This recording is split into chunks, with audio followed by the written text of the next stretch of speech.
I was that district's one of their teacher of the year my first 2 years in a row. A first and second year teacher getting the teacher of the year award first 2 years, that's not right. And that's when I smelled kind of something in the water. And see this hour-long conversation in which they describe ways they would like to update the sex ed curriculum. One of those being removing the words boy and girl and replacing those with the word people. Like, oh, girls don't get periods, people get periods. What we are dealing with in the country right now, especially on the heels of COVID, is a lot of parents waking up to the fact that when you just vote for a name that you maybe recognize on a school board, or you leave that section blank on the ballot, that has very serious consequences. All right, folks, welcome back to the Sean Spicer Show. As you remember, in Virginia, education and parents' involvement was a major, major issue. And as we head towards 2024, I want to break down what's happening in one Arizona school district, because I think it's actually happening a lot more. What these folks on the left are doing to indoctrinate kids is unbelievable. And I think a lot of cases it happens without parents knowing. And so we need to get into what you need to know as a parent, what your kids are learning and how. I want to bring in Tony Kinnett. He is an investigative columnist for the Daily Signal, and he's a radio host in Indianapolis. Before we do that, I want to tell you about two of the great sponsors that help keep this show free for all of us. Let's do that and then get into it with Tony. All right, both Mother's and Father's Day are coming up, and I have the perfect gift for you if you want to outdo a brother or a sister, or you just want to see yourself in their home, because you know that they'll have to hang this when I tell you about it. This is the most unique and meaningful gift that you could probably give your parent right now. Check this out. This is what I did. I took a picture of me. You probably have to get your own, or I'll let you download this if you really want it. But check out what it became. A very unique painting. Here's the cool part about this. The folks at Paint Your Life right now will allow you to choose the artist that you want, the type that you want, oil, acrylic, charcoal, you name it, plus an amazing frame. And if you text Spicer to 87204, right now you get 20% off and free shipping.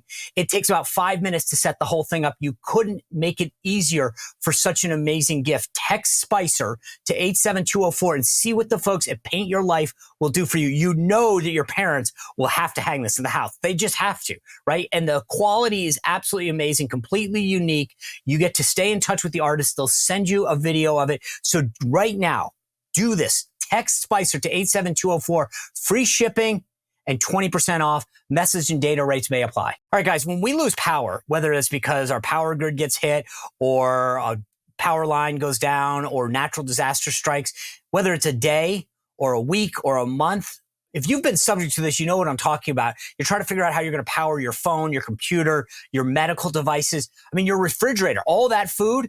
Well, I've got the answer for you, because I have in my house a Patriot Power Generator 2000X.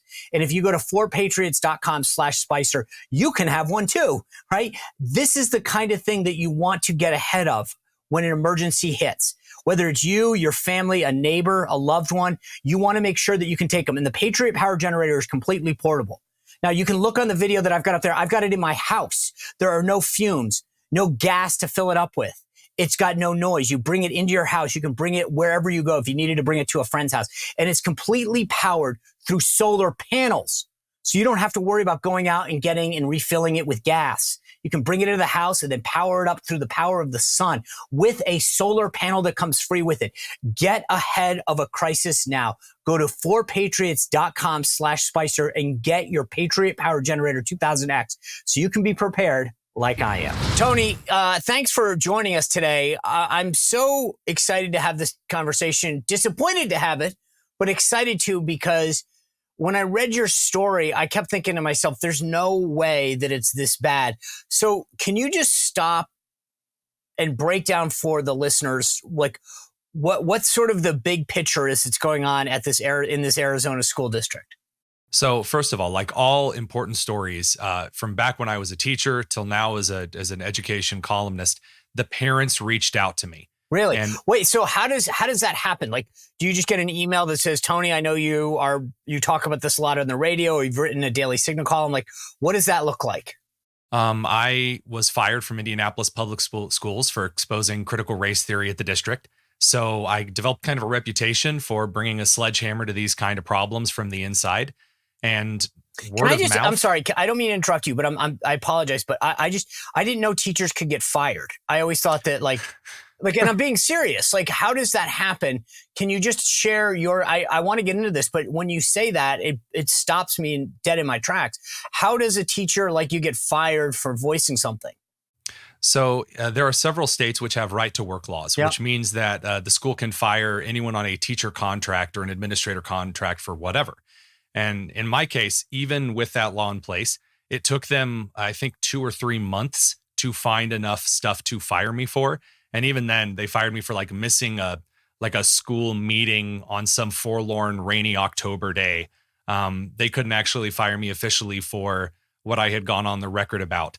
But anywho, that they can fire teachers. I've actually worked with a lot of teachers and counselors who have been fired from districts in Indiana, in Washington, in California, who have been fired for leaking these kind of inside stories on what's going on. It's always, don't you notice that? It's always hey, you're exposing this, then we'll fire you. If you're not showing up for work and teaching like crazy leftist progressive stuff, you never get fired, do you? No, and that was what was wild is when I was the science coordinator, literally the guy directing all of the science teachers for at the time, the largest public school district in the state of Indiana. My worst teachers were the safest. They could do nothing. Their students were doing horribly, and they would never, ever be met with any kind of consequences. You know, the funny thing is, again, we're getting off topic, but I want to it was funny. I have a friend of mine in Virginia who is dating a school teacher, a public school teacher. And she cares about her kids in a way that just brings tears to your heart. I mean, like she goes out of her way and is constantly buying stuff for the kids and creating extracurricular things. I mean, just the kind of teacher that every kid who had a great upbringing looks back and say, you remember Mr. So-and-so or Mrs. So-and-so? She's that teacher, right? And we were having a conversation just very casually about how things were going. And I said, how's she doing? You know, post-COVID, returning to the classroom. And he goes, man, you know, what's tough is that she went in for her evaluation and her whatever assessment. And she realized no matter how hard she tries, she's going to get the same score as the person who barely shows up, who calls in sick all the time.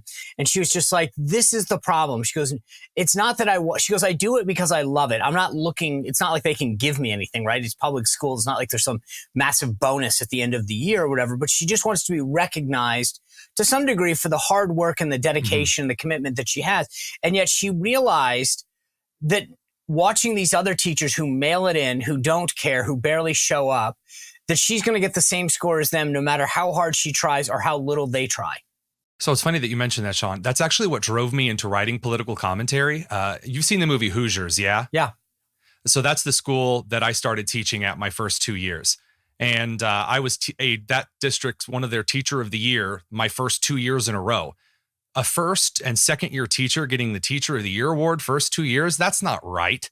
And that's when I smelled kind of something in the water. It's like, wait a minute, I mean, I was passionate, but I wasn't some, gift from on high to teaching.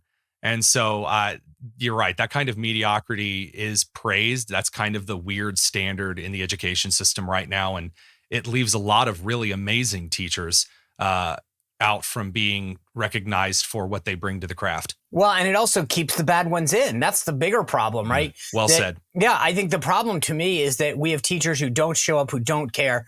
I know at my kids' school, at one point, one of the teachers who'd previously been in public school said, I'm just so excited to be at a school where parents are engaged. And I'm actually teaching and not playing truancy cop. Anyway, I digress for a second. So these people reach out to you to share their stories. Yeah, so they share a poster with me, which looked, just being very transparent as a conservative journalist, too good to be true. I mean, there are some stories that are going to trend immediately because of what you're sent. And so my red flag in the back of my head popped up, and I thought, oh, I better double and triple check this because, maybe it's photoshopped, maybe it's some kind of a hoax. And it was a poster. And on this poster, it said a transgender name change clinic, which was going to teach you how to legally change your name even when your parents weren't going to sign off on it, meaning going around behind parents' backs. And there was this law firm that was sponsoring it. And next to it, and this is the part that I could have sworn it should have been photoshopped, it said all ages. And the part that really got me was that it was for the elementary school of the Flagstaff Unified School District. I thought this can't be. And so I looked into this, and we were able to verify that that actually was put up by the elementary school, and that the school was also updating its sex ed curriculum, which as a former science teacher, maybe, oh, are we updating to some new modern terms? Maybe there's some new birth control methods you want to mention or something. No, it's not like biological science updating the curriculum. It's removing boy and girl from the sex ed curriculum, which I don't know if you know anything about biology, but that's kind of the whole point of sex ed, is the whole boy and girl thing. So parents were worried. As one parent told me, he's like, look, I have daughters.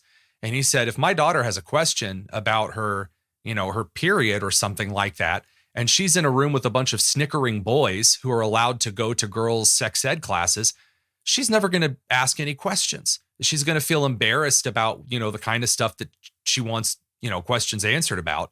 So all of these parents were frustrated. They talked to the school board and they said, look, we've got an issue with this. No one talked to us. And the school board president responded, well, I'll never apologize for being inclusive, which, inclusive. So who put the poster up? And we're going to we'll put a picture. If you're listening on the audio version of this, check it out. We've got it up. But who is the person behind the poster? Who created it? The school district did not respond, although the Arizona Department of Education is currently investigating this, because as Tom Horn, the state superintendent, told me, if they are providing legal advice, especially that tries to circumvent parental rights, that is against the law. But the elementary school for Flagstaff Unified and the high school in Flagstaff Unified both put up the poster. I mean, okay, high school, elementary, this is where I just start to wonder what's going on. Like, I don't want my kids in elementary having it's basic science, like any type of sexuality discussion should be either at home or be put off. Like, that's not what you should be learning as a 9, 10, 11, 12-year-old. Correct. And again, as someone who has the master's in education degrees and who was a science teacher and a biology teacher, no, there's no reason that we need to sexualize and basically start the puberty process early in minors in elementary school, who should be enjoying their innocence, much less talking about weird sexuality things that are going to confuse them, and much, much less circumventing the rights of a parent to have knowledge of what their child might be struggling with mentally. I mean, if your child is going through gender dysphoria or is starting to flirt with transgenderism, that is a serious risk of suicide that you as a parent need to be made aware of. It's fascinating that you bring this up. I don't know if you have read in the last, whatever it's been, couple of weeks, there's a book by Jonathan Haidt, who was the author of Coddling of the American Mind a couple of years ago. And then he just put out this brand new book that really deals, it's gotten a lot of attention, mostly because of smartphones and social media. But he talks a lot about this as well, about how, especially for a bunch of these young kids, that a lot of it, especially with young girls, is sort of a pack mentality, that they start to see what the other ones are doing. And all of this mental health issue is something that is really come into play. But this gender dysphoria issue is, and again, I don't want to overstate it. I'm not trying to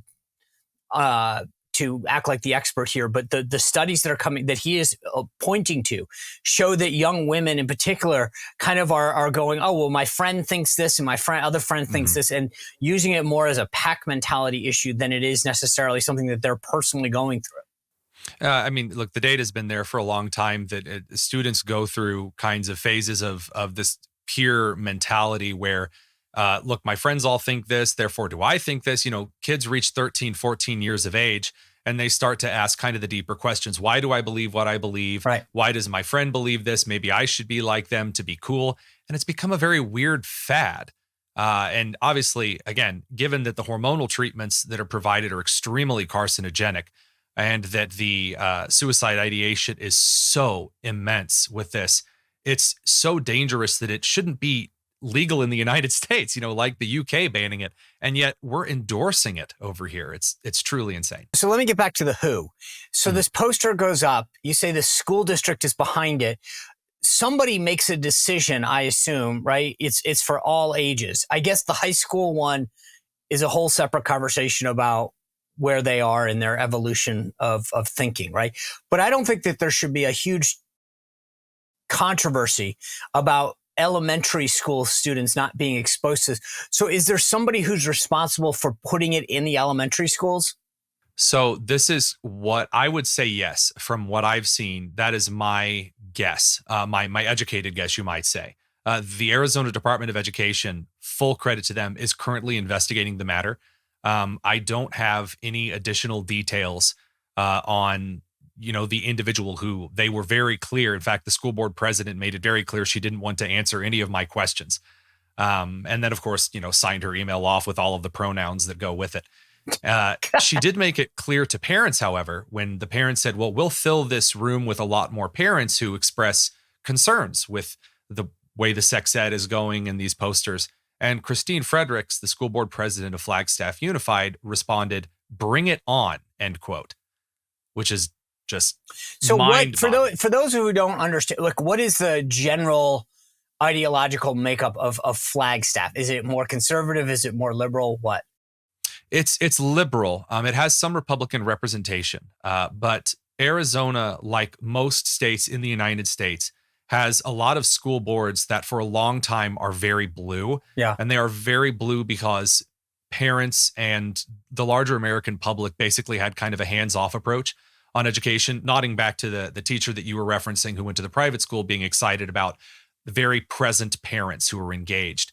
So what we are dealing with in the country right now, especially on the heels of COVID, is a lot of parents waking up to the fact that when you just vote for a name that you maybe recognize on a school board, or you leave that section blank on the ballot, that has very serious consequences. And as someone who sat in Masters of Education classes with a lot of these nitwits, they are very, very far to the left. And so whether it's a red or blue community, in Flagstaff, it's mixed leaning blue, you are going to get these situations in which the makeup of the school board is very discordant with a majority parental population at the district. So again, I'm not by any means an expert on school boards and how it all works, but is the school board driving this down to, say, calling the principal or the superintendent of schools in a place like Flagstaff and saying, we want you to host a seminar or a briefing on this stuff for the kids? Or is it the school that's driving it and the board signs off on it? But how does it flow? Well, actually, I can answer this one pretty on the dot. We have a video that we obtained of members of the school board along with staff from the school district, administrators, teachers. I think the health teacher or the PE teacher was involved. And you can see this hour-long conversation in which they describe ways they would like to update the sex ed curriculum. One of those being removing the words boy and girl and replacing those with the word people. Like, oh, girls don't get periods, people get periods. So it looked like a combined effort from this video that we observed. That's something to consider. And taking out language that says boy or girl. Talk about people. Some people have Periods. Some people don't have periods. People Or getting really detailed, like if you have a uterus, if you were born with a uterus, you'll probably have a period, and if you're born with a penis, you will not ever have a period. Right. Betty, big change. Isn't that? But as somebody like you who has a degree in this biology, this is from the side who throughout COVID we were told follow the science. That's just not scientifically true. People don't get periods. Women do. Girls do. There's a chromosome makeup that allows that to happen. You can't, even people who identify as women can't have a period. So academia, that is education, used to be based on what's called quantitative research, which means numbers, hard science, hard math. We put in these factors, we get these responses. That's hard science. And when you used to read studies, the studies would tell you, we observed this number of individuals showing X number of symptoms over Y period of time. It was very data driven. And that's what you and I are citing, that hard science. But what it has been replaced with is what's called qualitative science. So what they'll say is, well, we interviewed 100 people and 68% of them said they feel like they are sometimes attracted to another gender, and sometimes they feel as though they're oppressed for being attracted to other whatevers. And so we've replaced actual scientific study with, well, how do you feel? So these new science staff or PE teachers or these woke administrators who have nothing else to do with their lives than drink wine and gripe at people is they'll read this study that says, well, 68% of people said they felt bad, and they'll use that as the research to beat you over the head with. So when the parent at this meeting says, hey, we're going to bring more parents, and the president of the school board says, bring it, what happens? Do more parents get involved? I got to imagine that the parents themselves on the flyer, et cetera, aren't aware of this. Like, is this news to parents, or are they all aware of it?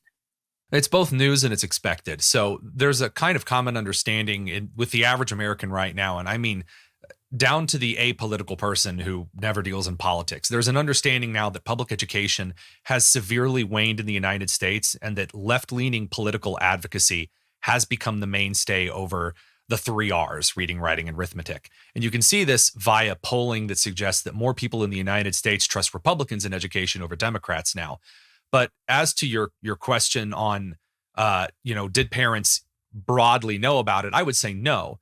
And the reason I would say no is after the parents communicated this to me, I tried to get the story out as quickly as possible so that a lot of parents could see that before the next school board meeting. But I was skittish because I have never had to retract anything in any of my stories. I'm a former science guy. I double, triple, quadruple check my sources. I hyperlink every claim that I make in any story that I write. So we didn't actually get the story out until a few hours before the next school board meeting. And so there weren't a ton of parents that ended up showing up for that. But I tell you what, I really bet that based on how this story has taken off, that the next one will be packed with not only parents from Flagstaff Unified, but parents from around Arizona. So with respect to the poster talking, so let's just be clear. It's a name change clinic for trans or non-gender conforming students of all ages. I don't think if you told a 3rd or a 4th grader what that meant, they'd have a clue, right? So it's almost like instead of them coming to learn, they're coming to be told, if you will. What is the legality of that? Like, I know that, if a kid is in school now and wants to get an aspirin or something, that the school has to get permission. Where's the line about what the school has to ask for permission of currently in a place like Flagstaff? Can they just change the name? Can they call them he, she if they're they, there, or what? So there are 3 kinds of laws to consider here. There's education law, there's medical law, and then there's giving legal advice to a minor. So that's the easiest one. We'll knock that out first. You cannot make a minor sign a legally binding contract that infringes on parental rights. I can't sign your kid to work up in the coal mines. I can't. Wow. Your kid's it's not my kid. So according to Tom Horn, of the state superintendent for education in Arizona, he says, you can't advise children to. Tom Horn, he's the Democrat. You have a Democrat as the governor, right? So is Tom Horn a Democrat? I believe that Tom Horn was elected independently. I think they have a separate. Yeah, in Indiana, it's appointed. In Arizona, it's an elected position. Okay, good. But in this particular case, you can't offer legal advice to a child, especially not some that supersedes rights. Next, there's education law, which is that you cannot withhold education information from the parent. You can't do that. You can't say, well, these are your grades, this is your name, this is your permanent record. So we're going to call you one thing here at school, and then when we talk to parents, we're going to call you something else. I don't claim to be an expert on Arizona's specific education law. Every state has their own between 100 and 200 year odd education law history. But I can say that in Arizona, you can't hide educational information from kids. Lastly, but not least, just so I'm clear, just on that means that if they are Johnny, who's a boy, that they can't hide the fact that at school they're calling Sally a girl. Right. Just in the same way that, like, if I'm a teacher and I come up with a nasty nickname for a student, I can't hide that from the parent when they come in and say, hey, are you calling my kid stupid? I can't look at them and say, well, that's just between us and the classroom. No. And by the way, the Freedom of Information Act makes it very clear that a public funded institution, especially in education, can't withhold information from a parent or the general public of that nature. And then medical law is pretty much the same as the last one, only suggesting that you can't give medical advice to kids without parental knowledge or consent either. So if you're telling a kid, then I don't understand. I would assume if you're on the school board and you're putting this poster out, there's somebody that's saying, hey guys, this violates at least two of these legal issues. No. No, why not? No. Well, number one, because they're all making it up as they go, because this wasn't an issue 15 or 20 years ago. So the laws weren't written like how the founding fathers never anticipated that half of our civil liberties would have been infringed as they have been. It's the founding people. Oh, no, thank you for, I will issue an apology with my local Ministry of Truth official. Yes. Honestly, I don't think they're making it up as they go because the terms change, the names change. And again, you have a bunch of very sad, old, bitter, progressive people who have made this. They don't have a church, they don't have family, they don't have anything meaningful in their lives that's giving them purpose. So they've decided to make this their crusade. So no, they're not actually going through full legal frameworks. Well, can we do this? Can we not do this? Because Americans haven't really cared about education for the last 50 years. It was like the engine light. Your dad used to come home at the end of every week and check the car's oil because there was no light on the dash that told him if the car's oil was doing fine. Well, now you don't even open the hood of your car unless there's a light on the dashboard. Right. That's American education. So in 2020 with COVID, parents saw smoke coming from the hood of the car, lifted the hood up and thought, oh my God, everything's a mess. And now parents are checking in, but the education system is still used to getting away with whatever because, and I mean this sincerely, I don't think that it's malice as much as it's a lot of education individuals with umpteen degrees behind their name. They just think they're better than you. Yeah. And they think they are smarter when it comes to rearing your children than you are. And so they're just going to do what they want. And you knuckle dragging Neanderthals aren't going to notice. All right, if you're up and about all day and you've got tired feet, I've got the solution for you. Gravity Defier shoes. They are the ultimate in comfort shoes. They support you when you're on the go. So if you're running errands, you're on the sideline with the kids at all their games, you're in meetings day in and day out, this is the answer you've been looking for. Every single pair of Gravity Defier shoes comes with custom orthotics. You know what I'm talking about if you've had feet issues or you're getting tired all day. Custom orthotics are the answers. And these shoes all have the Verso patented trampoline technology in them that adds a level of cushion in the heel right where you need it most. That's going to help absorb shock throughout the day to give you back some of that energy, right? And the shoes also will improve your posture. It helps with stress. It helps put the key muscle groups into action. We're talking your calves and other major muscle groups so that you're using the right muscles as you walk around. There are countless customer reviews that talk about the positive results of Gravity Defier shoes. The best part is right now, if you go to gdefy.com and enter code SPICER30, go to gdefy.com, enter the code SPICER30, you get $30 off your $150 order. You can go there right now, $30 off a $150 order if you go to gdefy.com and enter code word SPICER30. Tony, by the way, I love the analogy with the light on the car. It's so accurate, right? You don't look. And I mean, these days, you're absolutely right. I think about that all the time. I wouldn't even fathom getting my oil checked until the light comes on. But I do remember back in the day, that's, you had to check it when there wasn't a light. And that's pretty much what's happening now is the light's going on, or at least the smoke is telling us to look under there because COVID was like you seeing the kid at the kitchen table reading stuff or reciting stuff or hearing a video and you go, wait a second, where did that come from? And that's the light that suddenly went on for so many parents. Let me ask you this though, as somebody who was a teacher in a classroom, and I was asking you about which direction this goes in, where do are the teachers a mixed bag? Is it like some of the teachers are going, finally, we get to say all this and I get to expose everyone to my lifestyle? Or the teachers like you who were science-based to teach, educated to teach science saying, oh my goodness, like this is not what I signed up for. Where does that, where do the teachers fall in that spectrum? The last known survey that we have identifying teachers' political leanings this was an Education Week survey in 2017, so it's a little out of date, says that really only 1/3 of the teachers in any public school system, obviously varying from district to district, region, and state, are far to the left. Now, that doesn't mean that it's 1/3 independent and 1/3 on the right, but only 1/3 are really on the far left. And that's usually a very vocal minority. A lot of new teachers that are coming into the classroom are more progressive because, again, left-leaning colleges and institutions are pumping out extremely left-leaning teachers. But there is a growing number of right-leaning and independent teachers who just want to teach. Really? Like, they don't want all this garbage. They're so tired of it. And this is something I used to run an education publication called Chalkboard Review, which is no longer operating. And we had a ton of teachers that just wanted to teach.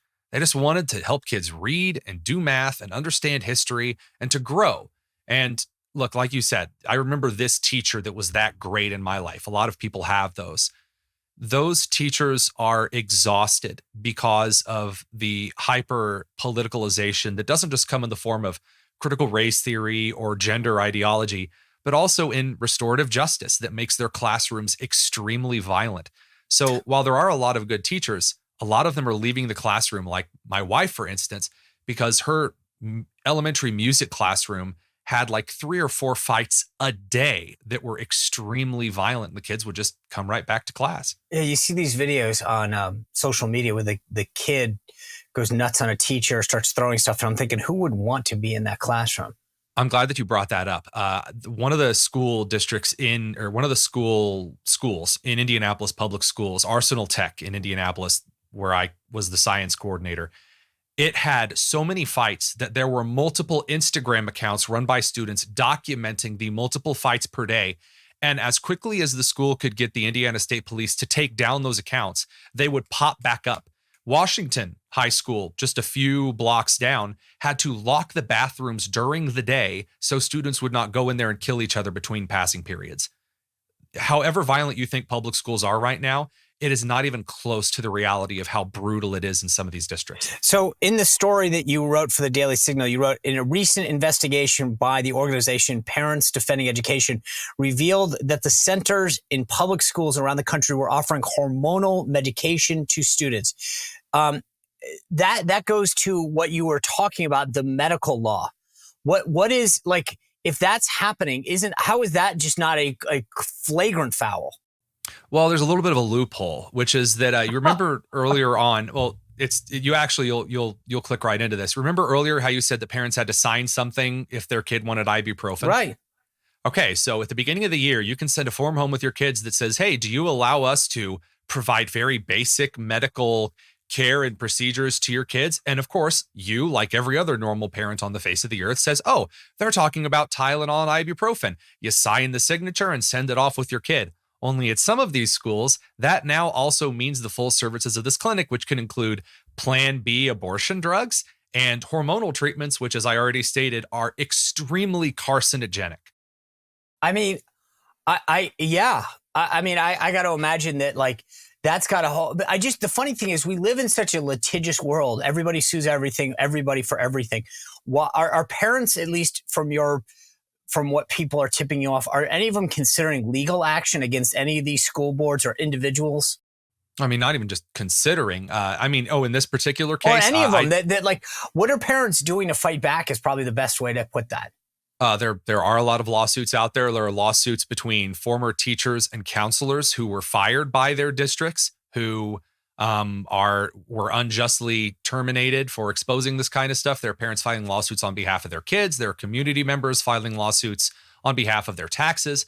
But still, I think the most effective way is taking your school board by storm, learning how the school board works. Don't get up there and embarrass yourself by just walking in and thinking, you don't need to know anything about how education works, but taking the school board back by storm and restoring the taxpayer dollars in education to something that is, useful.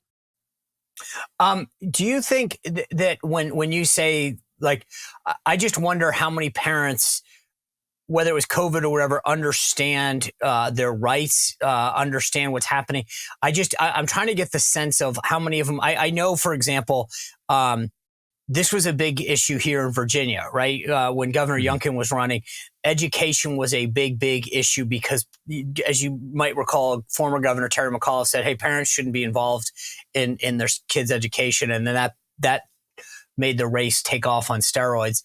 I just wonder how many parents think I need to worry about what the teacher is saying in my classroom. Like I remember growing up when my parents had a problem with something in school, and it wasn't that often, but they'd call the teacher and say, hey, can I talk to you? Like I'm a little concerned about what's happening in the classroom, or Sean needs to move to the front because he can't see as well. I didn't realize I needed glasses at that point.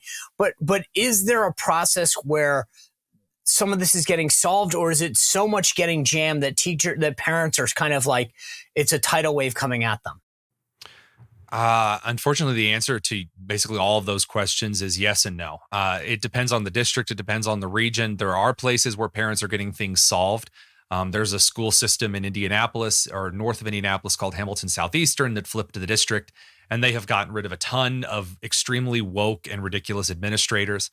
There are places around the country where the school district is kind of ossifying. It's like hardening its stance towards parents and is tripling down on the gender stuff. You have states where the school choice movement is expanding. I always tell this to parents who want kind of an immediate fix. Find the good teachers and buddy up with them. When I was a teacher, the union did not care for me at all. They never did anything. They gave a small sample size of fudge to the teachers once a year. That was their contribution. My parents took care of me. And as a result, I made sure that they knew all of the inside tracks. If there was anything going on, things that were said, things that were appropriate and weren't appropriate, and I kept them in the loop. And I think that is the best immediate solution to at least the present problem. Amplify the great teachers, and that way those teachers won't feel hopelessly alone when they're going up against the woke administrator. Yeah, I think that's what you're putting your finger on is so important, because I think a lot of teachers feel isolated. They're working real hard. I mean, you don't go into teaching for the money. No. So you go into it for the love of teaching and for the kids, and having parents that have your back, I think must make you feel better. But when you say that, like if you're a teacher right now, you're back being Tony, the teacher, and the school board is pushing down this flyer and saying, we're having a day like this. Do you feel the pressure as a teacher to conform, or can you kind of just go, I'm going to keep my head down. I'm going to focus on teaching science, fact-based, the way I know and I was taught? Or is there a pressure that they're basically saying, hey, dude, go along to get along? It would depend on if you're asking if there's a pressure to just go along to get along, absolutely. Just keep your head down, try to avoid it. Just do the stupid trainings, just, call students by whatever name they want to be called and just kind of get through it until you retire. That's a huge part of it, because if you don't, you'll be blacklisted. Only 20 years. It's just 20 years of that. I mean, it killed my soul working at IPS.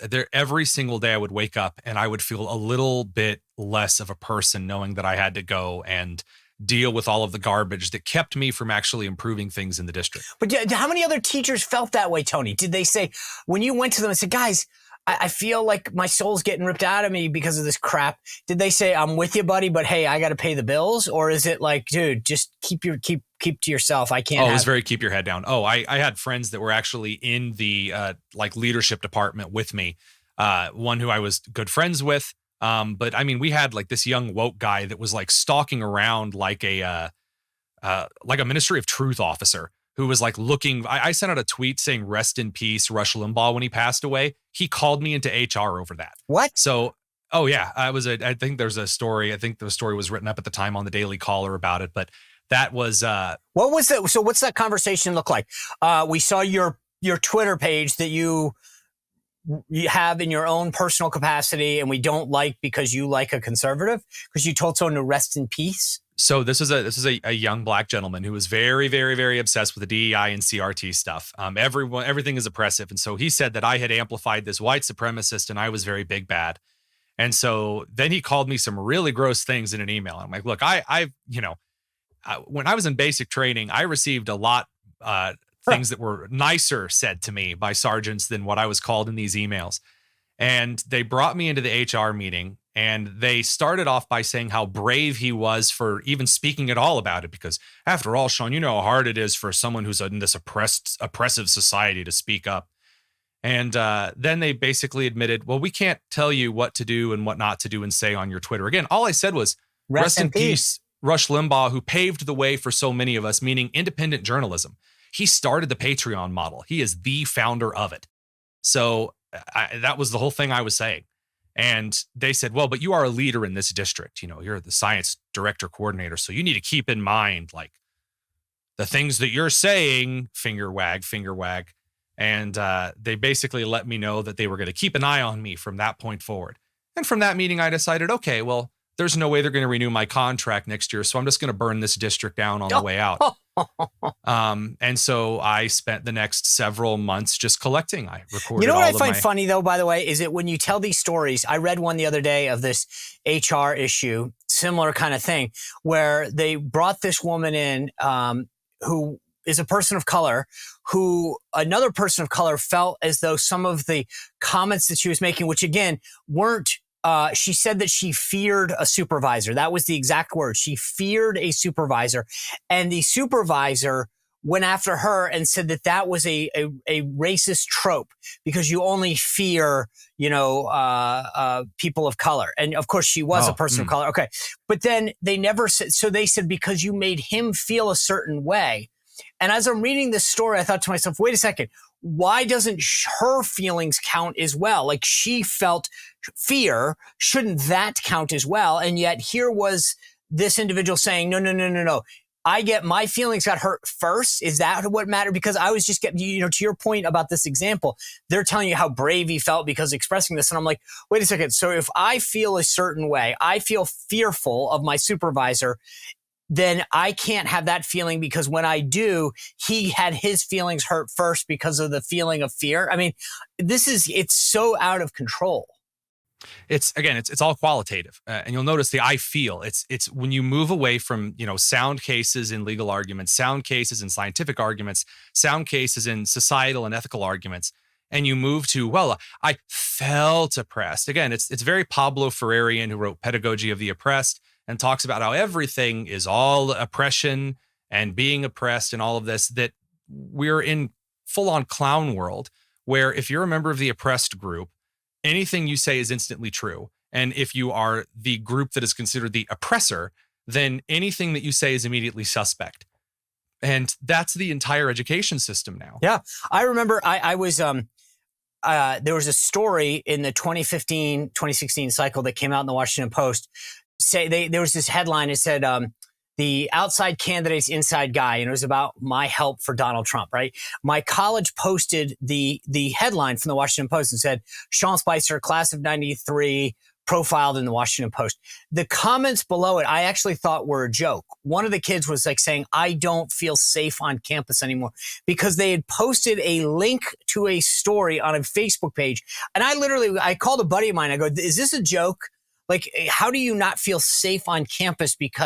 And they didn't comment on it. They didn't say a great guy or anything. They just said Spicer, class of 93, profiled in Washington Post story, full stop. And then had a link to it. And I'm like, what? This feelings thing is absolutely insane. Now, hang on a second, because it only goes so far. Because remember when like women were running around campuses saying, oh, there's a culture of rape on campus. I don't feel safe. And if I don't feel safe, there must be a culture of rape. But now we're seeing that, well, boys are changing in the locker room. And as we saw from that story from the UK Daily Mail, I mean, he literally was suspended from a team for saying, oh, boobies, when a girl took off her top. Obviously he's not trained, just a perv. Oh, now it's not about, oh, well, I don't feel unsafe. Oh, you're being transphobic. So there's not even any set rules in the feelings dynamic. No, I think it's whose feelings were. Well, if you're an oppressed class and your feelings are hurt, then that counts more than anyone else. Because again, I think in your circumstance, like that, or these other ones, who gets hurt matters is depending on where you sit on that spectrum of DEI. I want to read one last thing from the story that you wrote that I thought was fascinating, because and this is what one parent said. It said, we don't want to bring back to the classroom or any other extreme political or religious things taught either.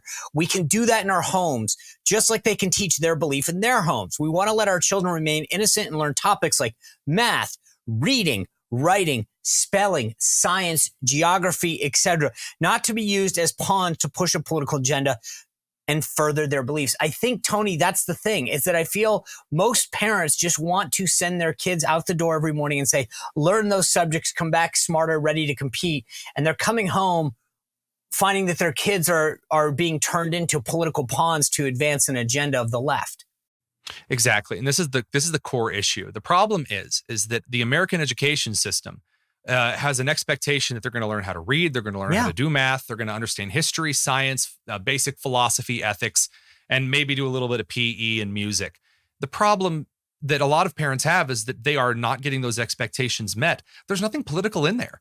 You know, the kid's coming home and it's like, well, did you learn how to read today? And they're like, no, but I found out there's 47 different genders. And that was a joke a few years ago, like a political joke. It is now the reality. You have news outlets reporting that if you ban that in K through 3, that's suddenly some kind of don't say gay bill or whatever. I mean, parents who have want nothing to do with politics, moderate Democrats, as we saw in New York and Virginia, referencing Governor Youngkin's election, they just want kids to learn how to survive as an adult. And I'm sorry, but multiple names and pronouns are not going to help you pay rent. Nope.